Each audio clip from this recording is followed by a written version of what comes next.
Guys, like, comment, subscribe, share the video, especially if you love college football as much as I do. For Ohio State to get payback on us, it's very simple. It depends on how Dillon Gabriel plays in this game as a runner.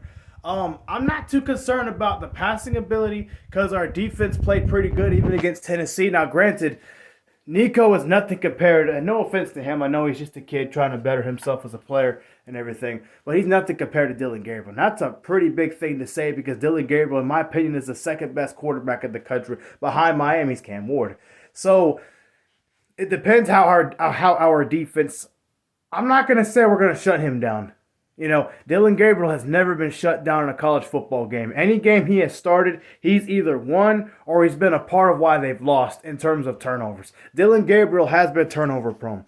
So Ohio State to win this game, they have to win the turnover battle. They got to put Dillon Gabriel in some bad spots. And the advantage for Ohio State is now they've gotten a taste of Dillon Gabriel already this year. So Dillon Gabriel's not going to do anything different. So Ohio State kind of knows how he's going to twitch around and move because that's what he likes to do in the pocket, even when the pocket collapses. He likes to move around and keep plays alive. He reminds me of Caleb Williams a little bit, you know. He doesn't have that joystick enjoyment to watch and tough ability to tackle like he does, but he's very similar to his approach in terms of how he is as a runner. So Ohio State's defense has got to buckle down and play really good again, like they did with Tennessee. And again, I know Dillon Gabriel is Dillon Gabriel. He's going to make some explosive plays, but you got to limit those explosive plays if you're Ohio State's defense and secondary. I believe Ohio State's defense can. So for Ohio State to win, they got to put Dillon Gabriel in bad positions. They got to win the turnover battle, and their offense has to eat up clock, win the time of possession. If Ohio State does all those things, they can beat Oregon in this rematch. Oregon's not an unbeatable team. I mean, look at Penn State when they played us, when they played Oregon. They lost that game, but Penn State also had a lot of self-inflicted wounds. But one thing Penn State was able to do very well against us was run the football. They ran for over 200 yards against Oregon's defense. Now, granted, Genty did the same thing with against us in week 2.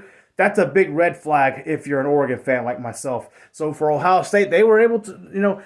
And there's a lot of excuses people can say about Tennessee losing at Ohio State. It doesn't matter. Tennessee was supposed to have one of the best defensive fronts in the country all year, and they did. And Ohio State ran the football with a banged-up offensive line, and they did what they wanted pretty much, throwing and running the football. They ran for over 150 yards on that Tennessee front.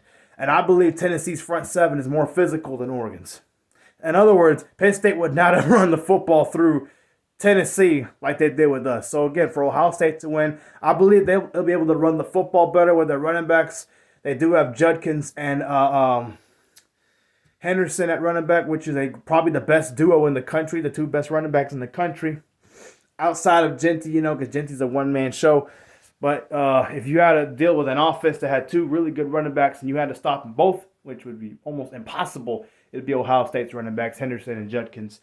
So with that being said, if Ohio State's to win, they got to run the football effectively. Their defense has to find a way to slow down Dillon Gabriel. Again, I don't think they're going to shut him down. Dillon Gabriel is Dillon Gabriel, but you got to slow him down. You got to get a few takeaways, and you should win this game if you're Ohio State. So if Ohio State wins, this is how. Now for my upcoming prediction video next.